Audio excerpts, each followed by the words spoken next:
All right, welcome back to another episode. I'm one of the co-hosts, Terry, and I'm with my best friend, Abrisha, and Yo, yo, together yo. we are long time, good time. I do not remember the intro from last time, so it might be different every time. I don't know until we figure out how we gonna run it, but that's all good. Anyway, today we are going. So for the real OG fans, even though it's been like a week, but for the real OG fans, we It's have been longer some. than that. Don't do us like that. We well a week with this channel, Oh so yeah, yeah, yeah, yeah. we have some episodes that was originally on my other channel, just as we was testing the waters, and those will be released one day, but they're in the vault for right now. So we're gonna go back over those topics though, because they was pretty good, and we want to touch on those. And so we'll talk about what we answered the first time around, and then probably add some new to it as well. So we're gonna knock those three topics out. So for the first topic, we talked about creating this channel and creating this podcast, getting into the relationship, dating, love space, and all that, and how popular it was. And the question was just like, why do we think dating and relationships are so popular?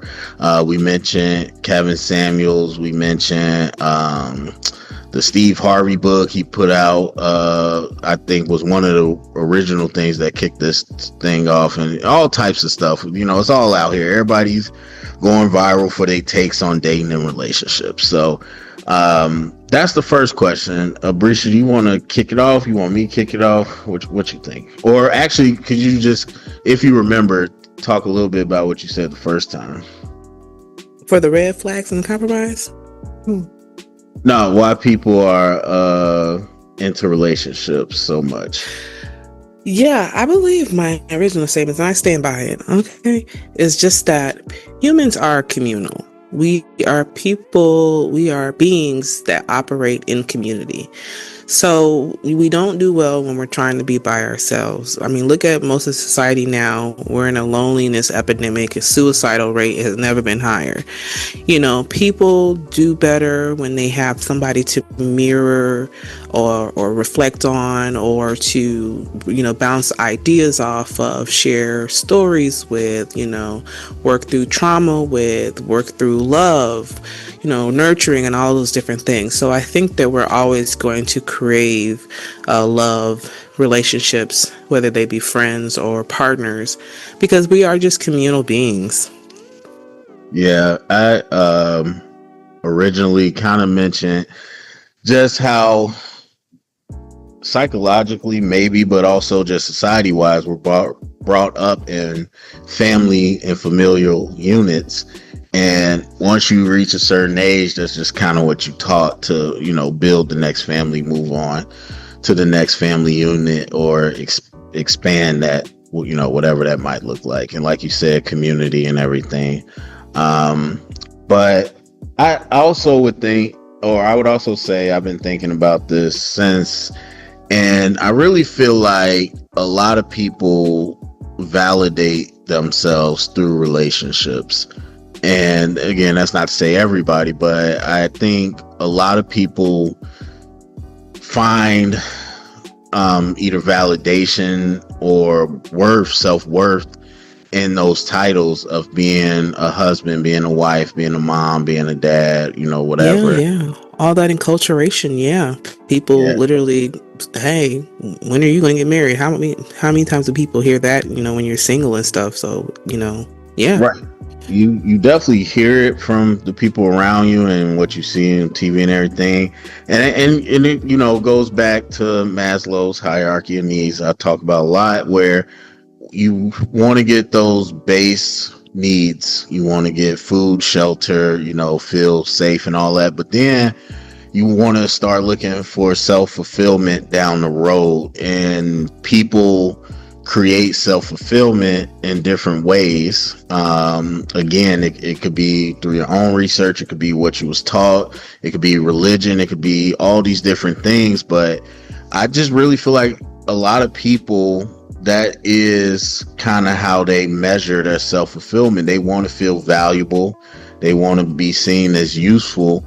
And a lot of people look at relationships as that, because this person chose to be with me, so I'm desired, I am desirable, and I got chosen and I got picked. Like, I'm Yeah, sure. even beyond desired. Most humans like to feel needed too. You like to feel like you serve a purpose, that you're helpful or you're helping out in some way too. Yeah. Exactly. And some people find their self-worth in their work and kind of what they contribute in their career. Like I said, some people find it in what they provide for the family. Some people find it in creating art, or whatever it might be. But I do think a big chunk of the population, like, they find it in being either a parent or being a spouse. And that's kind of what they're chasing, is that validation of, I'm worthy, I guess. And so I'm sure at some point we'll talk about cheating, but I would say that's why it connects to why cheating and monogamy is so strong, because people, those are all connected, where if you want somebody else, or if I don't fulfill all your needs and blah blah blah, then I'm not worthy enough, I'm not good enough, and so therefore you're disrespecting me. And that came to my head when I was listening to the new Cardi album. And Cardi was and I'm not trying to get in trouble with the whatever her group is called. I like Cardi. I don't even know. But she does have a lot of, for everybody to listen to it, she got a lot of songs about her breakup. Well, not really official, but her whole thing with Offset. And just listening to some of the things she said, and which is not new, I've heard people say this stuff before, but she just made it seem like finding another man was the get back. Like, I won, somebody does want me. And so you did, again, I'm a big fan of rhetoric.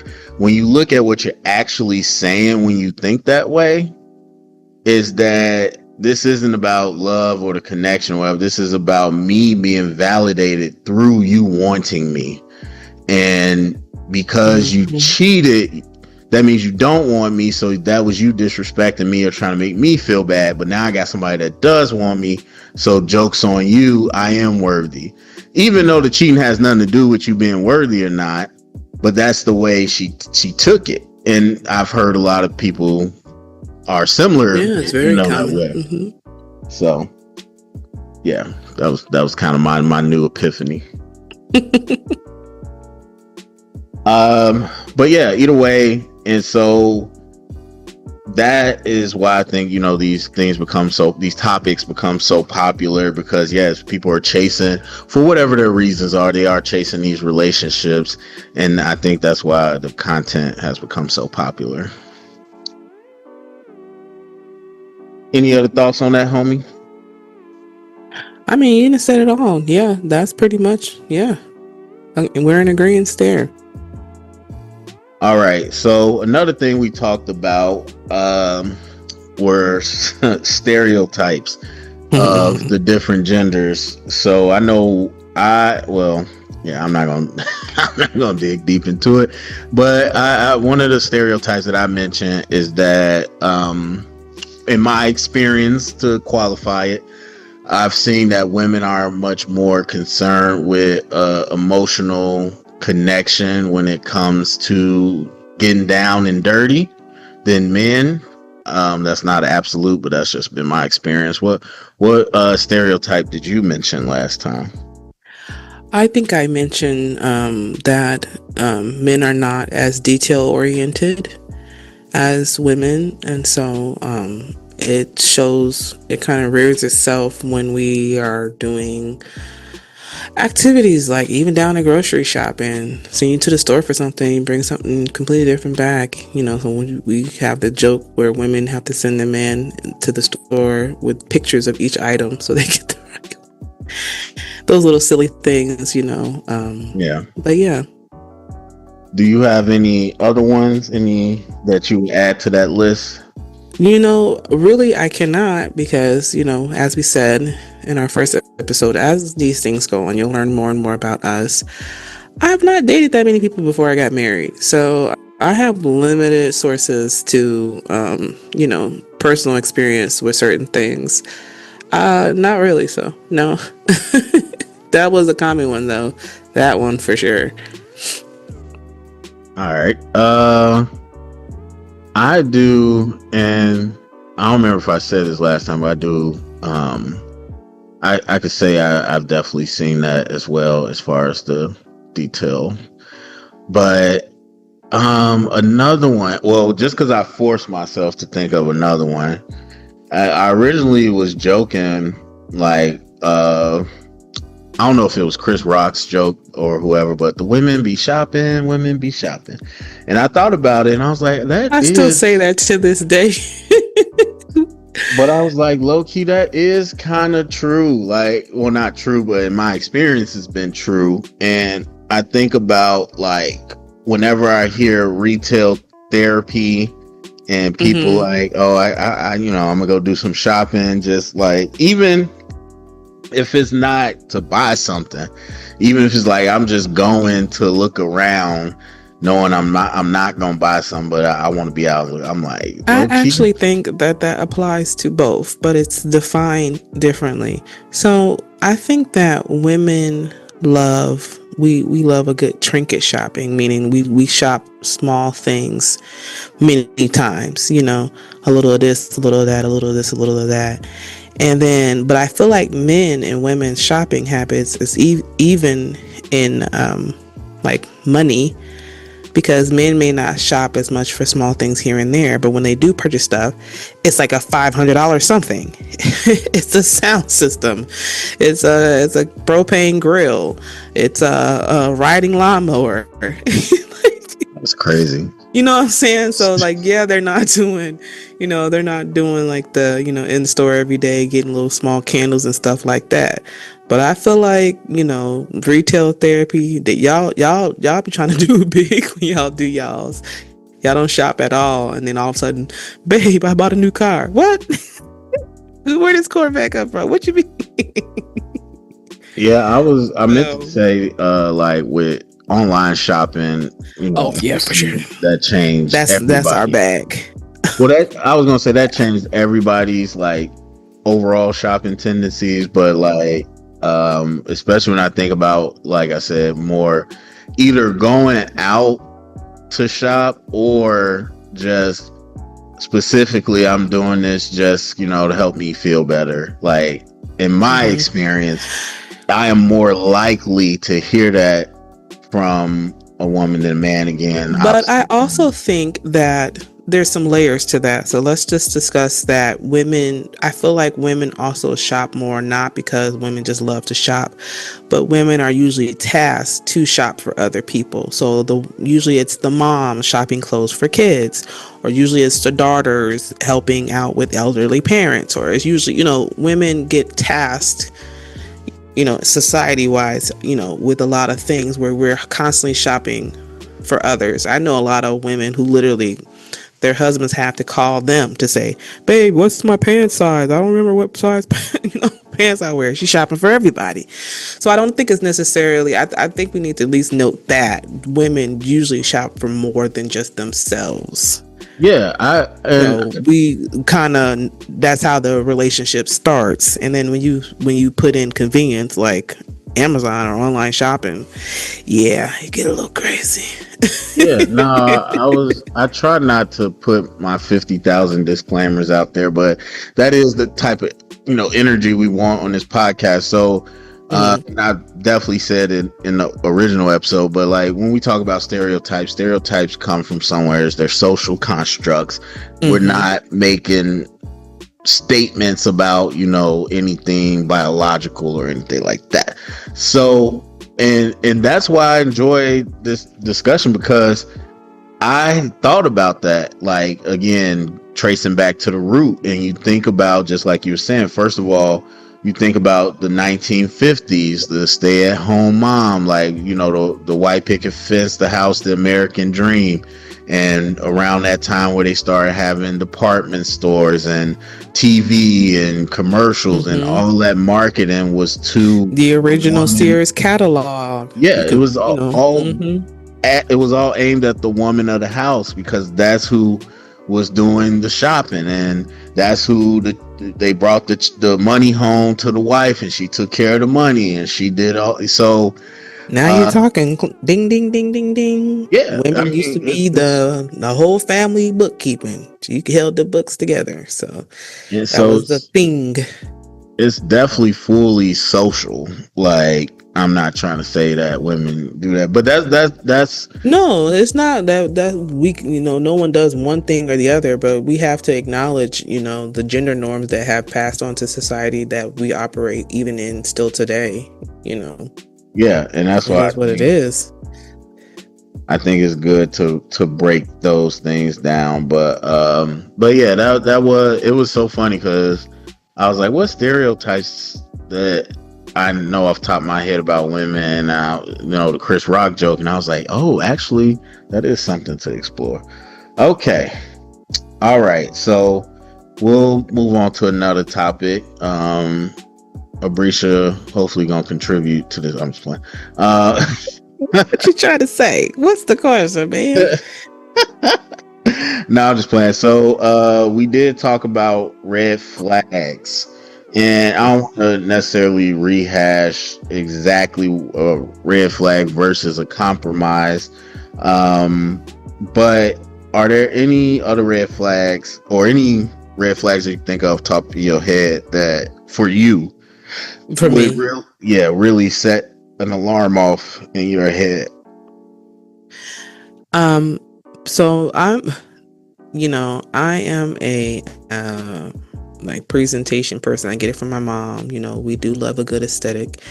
If you have like a dopey walk, like if you don't have a grandeur walk of grandeur, I don't know. I hate people who have like men that have like dopey, funny looking walks. It's like I don't. Dopey. I know I know that's so petty. That's my petty one.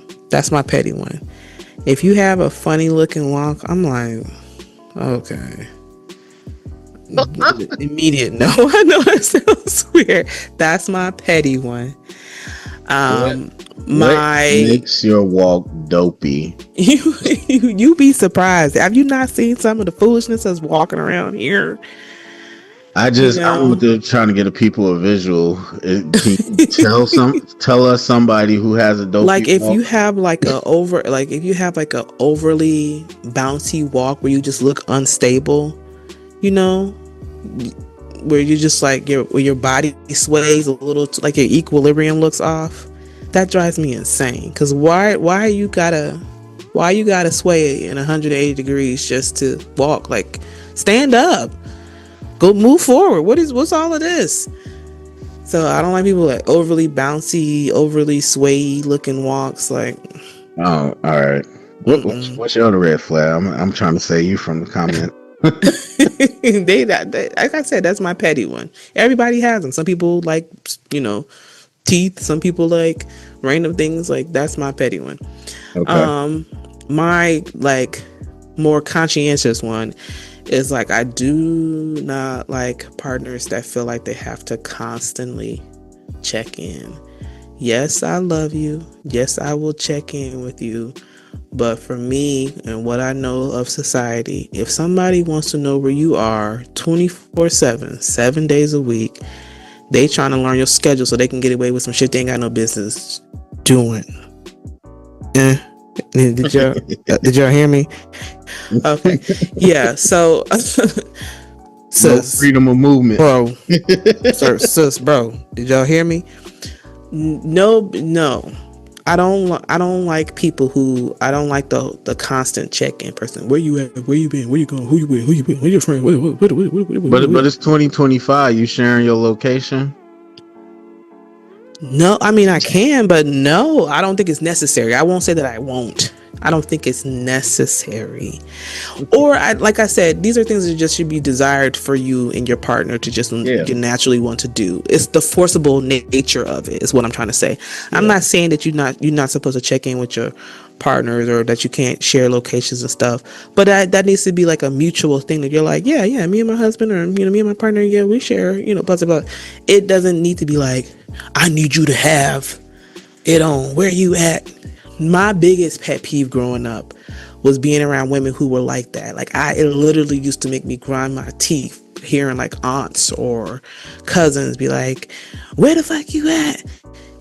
But constantly like, sis, can you not breathe without, like, I don't know. It's just it's always been a no for me. I don't like it. And a lack of trust. That at the end of the day.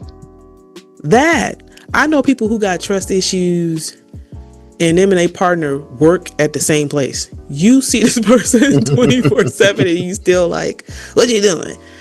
I have an uncle right now. His girl be on him, and I'm like, I can never stress myself that much. I'm sorry, I can't do it. I can never stress myself to be just constantly having to feel like I got to be on guard that way. Yeah, I feel that. I feel like I got a million red flags for me personally, but I just feel like I might be a little picky. But that you don't say. No, I'm just like that would definitely count as one. I don't like possessive people. Like, honestly, if I could air this out at the end if I wanted to, that makes my skin crawl, whether it's a guy or like. So what I noticed is, like, a lot of, generally with women, it's the physical space, or I want to be in your space, I want to know where you are, I want you to only think about me, like I only want you. Like, I hate that. I hate it so much. Me too, because I'm a person who enjoys space. So I'm like, oh no. I literally broke up with a guy because we dated for 4 days because he was like that. I said, absolutely not. Bye. And that's a real red flag. And then with the guys, is always possessive of the body. Like, always talk, oh, somebody was in my girl, somebody was talking to my girl, and I'll just be like, like, I don't like the objectifying. I don't like that. That, and also, like, me personally, I don't even know where that possessiveness or like that sweetheartness of women came from. Like, not my pudding pop, not my sugar pie, she's pure. Like, when did I don't know when that most people, men who kind of operate in that realm of just like having those thoughts of like, not my girl, why do men, where did it originate, the purifying of your partner? Like, I know I got me a good girl, or I don't know where's the root of that? Well, not even, it ain't even pure.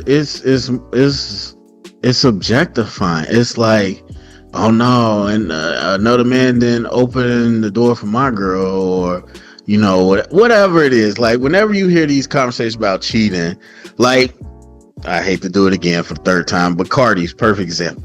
They out here talking about, oh my God, Cardi, you got pregnant by another man while your husband because you still married. Like, and we can talk about marriage as an institution, all that, but all these people's like, man, another man was in your wife. Like, bro, they are not together no more. He been cheating for years. What are you talking about? I don't understand. It's so objectifying when they be like, oh man, ain't no other man gonna be opening the door for my girl. Like, bruh, what? I don't know, man. I don't like people being possessive. That's weird to me. And is. But I guess I gotta I'm the pot calling the kettle black because I didn't think of a red flag. I ain't even anticipating talking about that, but that's okay. We sound real unprofessional. But the last red flag I talked about was women that say they are dating to marry or whatever form of that. That was the one I mentioned before, and I fully stand on that. I just don't like. I just do Yeah, not you can't like. timetable people. I mean, you can obviously come in with a goal and express that to a person, but you cannot timetable somebody or forcibly say, if you're going to be messing with me, it better end in marriage. Like, Yeah, you're never going to win with that. I That just has to be a mutual and amicable decision. You cannot force anybody's hand. And yeah, I don't like that either. Not a big fan of that.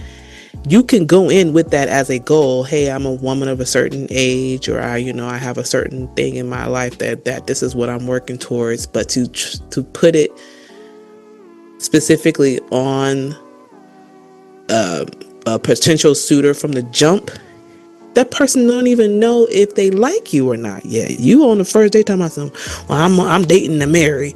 Can I get to know you first?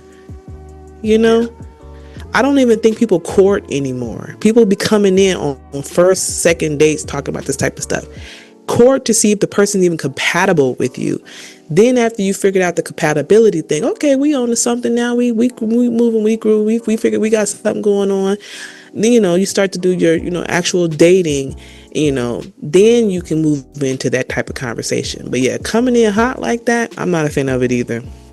Yeah, I just don't like framing any um connection and or technically relationship. People that's a pet peeve of mine. No, I'm gonna air that out later. But yeah, I don't like framing any connection or relationship in a way that makes it very finite and makes it very limited. And so we can have, or you can have that goal, or we both can have that goal, but now you're changing the context and the dynamics of all our interactions because we framed it in a way that's limited instead of, okay, I'm here to just experience what's about to happen.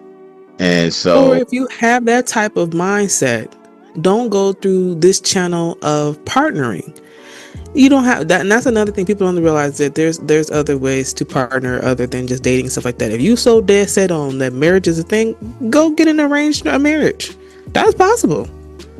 yeah, You can go find you a matchmaker and do it that way. But I hate that people are constantly just feeling like they have just one way to do things, and you don't got to go the traditional route. If you are so strong about that, go find you a matchmaker. yeah. And yeah, we can talk about that forever.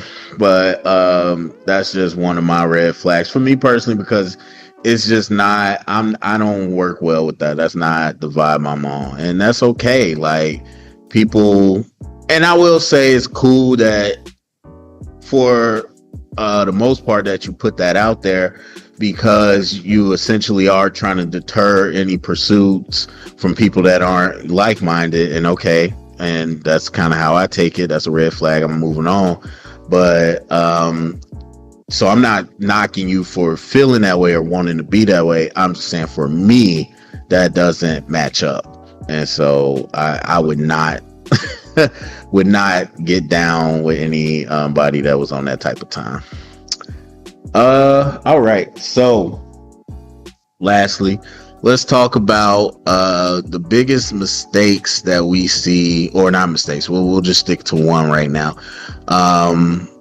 We talked about this before, so you can name the one you mentioned before, and if you got another one, what are some of the biggest mistakes that you see people make in relationships?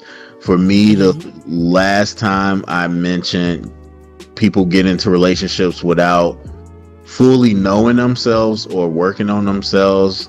Working is very vague, so I'm gonna say without knowing yourself, like really truly knowing your Mm-hmm. triggers and insecurities and knowing how to regulate your own self.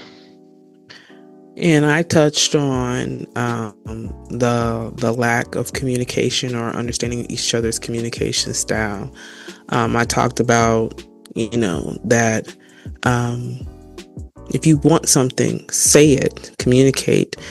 well, my partner should just know. They should be paying attention. They should just know. They should know me by now. Blah, blah, blah, blah. You are not who you are in today that who you were yesterday. To have that type of ideology would to say that we don't evolve as people, that our desires of what we like and don't like doesn't evolve and change and grow. And so I don't like when people feel like my partner should just know me. We need da, da, da, da. You need to communicate. You like something, let them know. You want something, let them know. Now it's up for them to, find a way to creatively, address those things. They can be, creative and do their own way of, meeting your needs, but like your needs need to be communicated out of your mouth. Nobody can read your mind. I hate the concept of, people just, they should know. Your mama don't even know. She had you. Like, I'm not a big fan of that. I'm big on communicating. Communicate. Yeah, I hate read my mind type chick. I can't stand that, especially early on. But communication, which is, I guess, technically a cliche in relationships, but cliches are cliches for a reason, man. That stuff's important, and that aspect, yes, is so annoying. Where you're trying to make somebody prove that they care or feel a certain way about you because they're attentive enough to like anticipate your needs. Right. And that, if it comes, is not guaranteed, but if it does happen, that's not till way down the line. But the part of that really jams my Glock is the fact that some people will literally start holding grudges because their partner is not meeting something that they've never said. They don't know. You know what I'm saying? How are you holding a grudge on your partner about something that you have not communicated? That is absolutely asinine to me. My girl don't do this. My man don't do this. No, sis, have you ever told your man? Bro, have you ever said that literally will be like, I've had, because I'm usually, so if y'all don't know by now, if you don't know me by now, I am usually the person that people call, because I kind of stand in the middle. I usually understand both sides, both sides of the, walking in both shoes, both sides of the stories. And I'm very bipartisan, and I don't, like, I'm going to check my friends if I feel like they did something wrong. My friends know they cannot call me and say, girl, what did you do? Did you provoke? Did you harm? Did you do, what I'm saying? Did you say something mean? Did you talk about his mama? I'm going to want the whole story. I do not do the whole sides thing. So I try my best to understand both sides of whatever situation it is. So I've heard many of things relating to this. And I'm just kind of like, okay, but do you communicate that? And usually all of a sudden, silence. And I'm like, see, all right. Now, why are you holding up my line with this nonsense if you ain't even talked about it? Now you over here holding grudges, about to put the person out, about to move on, about to, what Terry said earlier, cheat because your needs ain't being met, about something you hadn't communicated. That's insane to me.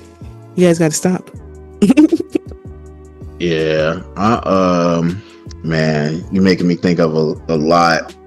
There's so many things I could say, but what I wrote down for my new mistake is that I think similar to how we kicked the convo off about people being very invested in this type of content, and I don't mean ours specifically, but people really get into relationships expecting other people's relationships too often. And so, oh my God, don't even get it. Relationship goals. I absolutely hate that phrase. You don't know what them folks going through. That is a facade. Everybody puts their best versions of whatever they want online. Everybody knows online is a lie. And y'all be relationship goals. I hate that phrase. I mean, it could be that. It just like, even you take advice, which is fine. Like, you get into new situations and you talk to people that have been in those situations before. I think that's cool. And you get that feedback, but then you gotta tailor it to what your experience is. I think a lot of times people just want to answer as if this person's answer is going to fit your situation exactly. Right. Or if they don't hear the answer they like, then they listen into a bunch of other ones till they hear one. And again, it's good to get ideas and to brainstorm, but ultimately you have to make decisions for you and your dynamic. You can't look to other people's relationships or look to books or podcasts or whatever and say, okay, this is the answer, so now let me go apply the answer. It's not always going to be a perfect fit for you. So I think that's one mistake, especially new relationships where people are like, kind of like baby fever. Oh, I got relationship. I see my friend, or I see my cousin, or I see my sister, or my whatever, and they did this. They went on this date or this, and I want that type of. I want this person to look at me like that, and so you're going into it with these expectations for it to look a certain way instead of building what it looks like between you and that person. Mm-hmm. And I think that that's because I think we touched on this briefly last time about how transactional we're becoming. I feel like people's relationship success rates are diminishing because they're so transactional. It's all about, what can you do for me? What can I get out of you? Is it the aesthetic piece? Do we just look good together? Do people just think that we're cute together? So that's just why we're together, because, you're fine, I'm fine. Or is it that, I can get this from you or that from you, or you got money, or blah, blah, blah, blah. It's so transactional. I don't think that people are, fewer people are actually getting together for the sake of having a nurtured soul to share and cohabitate with anymore. It's, where people used to, meet due to commonalities, through hobbies or different things. And, when they expound upon that within their relationship, I feel like everything now is like, everyone's looking for that picture perfect thing of like, we got to look a certain way and we got to cook a certain way and all of that stuff is great. There are some people that they love that, but I'm like, I feel like it just contributes more to the illusion that every relationship has to look a certain way. You guys get on TikTok or whatever, social media, Instagram, and you see the videos where the girl is oiled up and she in the kitchen with her finest dress on cooking dinner, and you're like, yeah, that's what I want, and it's like, oiled up. They body oil and stuff. Be on TikTok. Jewelry on, hair done, and they cooking a whole meal, and that's beautiful. Shout out to them. But what I feel like all of these types of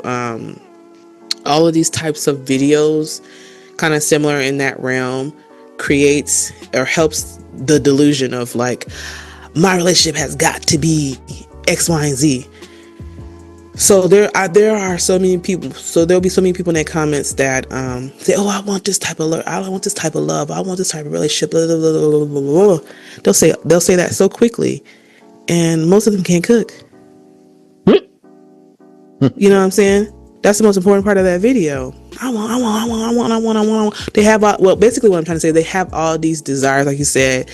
It's kind of like a very salacious thing. You walk into a buffet and, your mouth is watering and you see all these options. But that doesn't mean you should eat all of the options. I feel like that's what these types of things, and people are so salacious now. They like have these laundry lists of, like you said, what a partner is supposed to be. They got to do this and this. And at some point, you're not even with the person for the person. I just want us to get back to being with the person for the person. That's, I guess, the long answer. Long story short, I miss when we were getting into relationships because of our actual interest in the person themselves and not because of the aesthetic that we're trying to create to the public, and the whole keeping up with the Joneses and stuff. So yeah.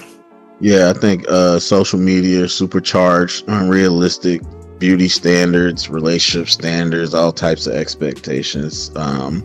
People just get to see a lot more, and like you said, or just like the measuring up too. People have beautiful partners and they're in relationships that's really great for them, but then they see these videos and they feel like they're in a failed relationship because you're not doing the quirky things that this couple's doing for each other or something. It causes like all of this comparison and people feeling like, oh, my man don't do that, well, my girl don't do this. But you know what I'm saying? Okay, goes back to my original point. Communicate. If that's something you're interested in, tell your partner. But like, I feel like it it creates too much comparison, and yeah. All right. So, do you got anything you want to air out? Do I have anything I want to air out today? Yes, I do. Oh, okay. Yes, I do. All right, let me put mute. So I've had this conversation several times. This is a personal preference, folks. Sleeping in the bed with your partner is a personal preference. There are many couples who have their own rooms. There are many couples who have different sleep styles. So, i.e., they may sleep in separate rooms. They don't make them love their partner any less, but the people whose love language is physical touch be up at arms. I could never not sleep in the bed with my man. I can never not sleep with I need my girl right up under me. I get it. That's your jam. But do not come for the folks who alternatively sleep different ways. Not everybody likes to be up under people while they sleep. And sometimes it might just be a shift thing. One person goes to bed real early, one person goes to bed real late. You don't want to disturb the other person.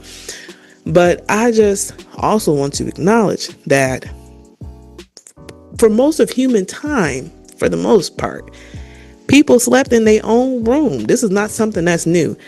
People sleeping in the same bed came around the Great Depression because niggas was broke. People didn't start sleeping in the same bed until they didn't have a choice but to sleep in the same bed. So I don't know. I guess I'm airing out that, stop calling people odd for these are societal norms that are relatively new, and y'all are up in arms because you're like, they don't sleep in the same room. They don't love each other. They hate each other. I would never want to. No, one person snores. One person lays, diagonal. One person lays straight.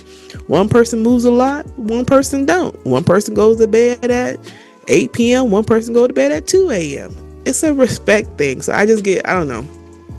I get irritated with people who act like, held and broke open. Because and that's just married people talk. Single folk, y'all might not be hearing these conversations, but yeah, us married folks who've been around the block for a while. I've been married for 15 years. You don't know the blessing of having your own space to sleep in if you and your partner have different sleeping schedules or different sleeping styles. So I'm just saying. See, you don't fuck up, right? You done snitched on literally. You done snitched on yourself. You talking about? I prefer no. Talking about yourself. It's okay. Run it back. I like to sleep with my partner, but we adjust to our schedules too. So sometimes we have schedules that are different. If I know my partner is a light sleeper and they wake up at 4 a.m. or something, and I don't go to bed until 2:30, why will I come in there during their best part of their last part of their sleep? You know what I'm saying?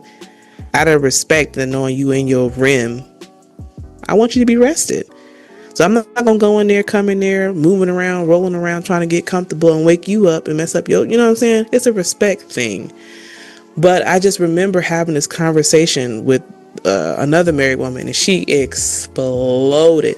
And then I recently saw this conversation surface again online, and I'm like, why did they be up in arms like this? What's the problem?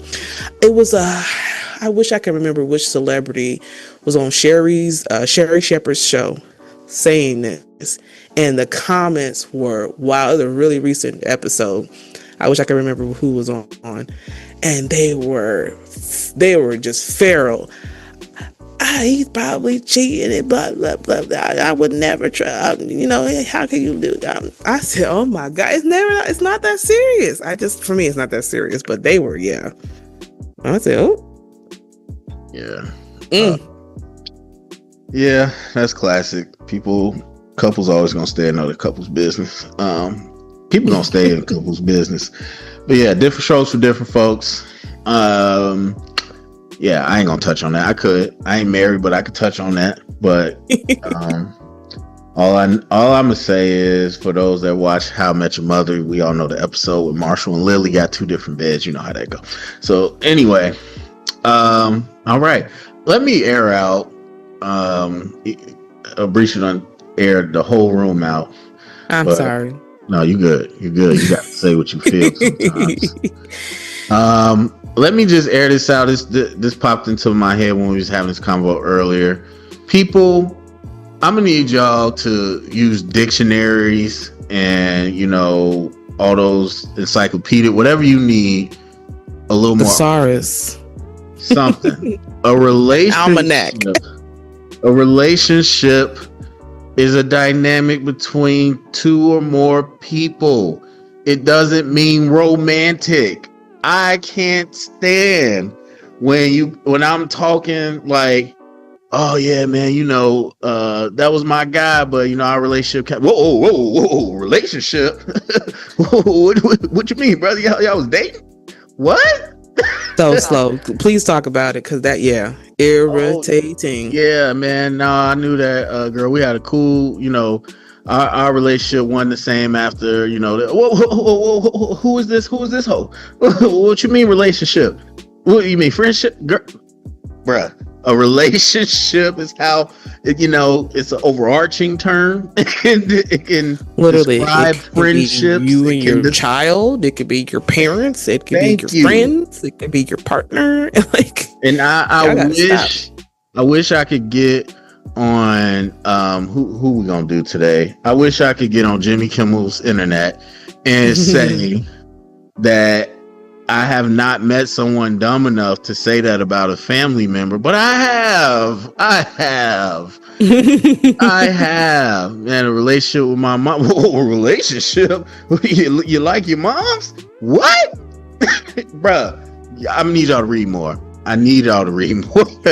That's what I gotta air out. People, relationships can describe a lot of different dynamics. Please stop this. Romantic relationships are not the only relationships. That's what I mean. But even down to and I know that polyamory is a thing or something, but context, people, it exists. Words can mean this, different things. Same word can mean different. Read the context, read the room, because I get that same type of feeling when I say, oh, me and my girlfriends are gonna go travel. Well, y'all in a. No, my friends, girlfriends can be I don't know, contextual too. Even when you're saying like that, it grinds my gears. No, I'm not. I'm talking about my friends. It's me and my girls. You such a.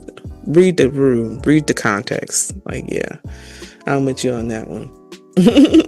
Absolutely ridiculous. All right, well, we done now. We gonna check out. Hope to see y'all next episode. Hope we jammed y'all Glock and subscribe and come back.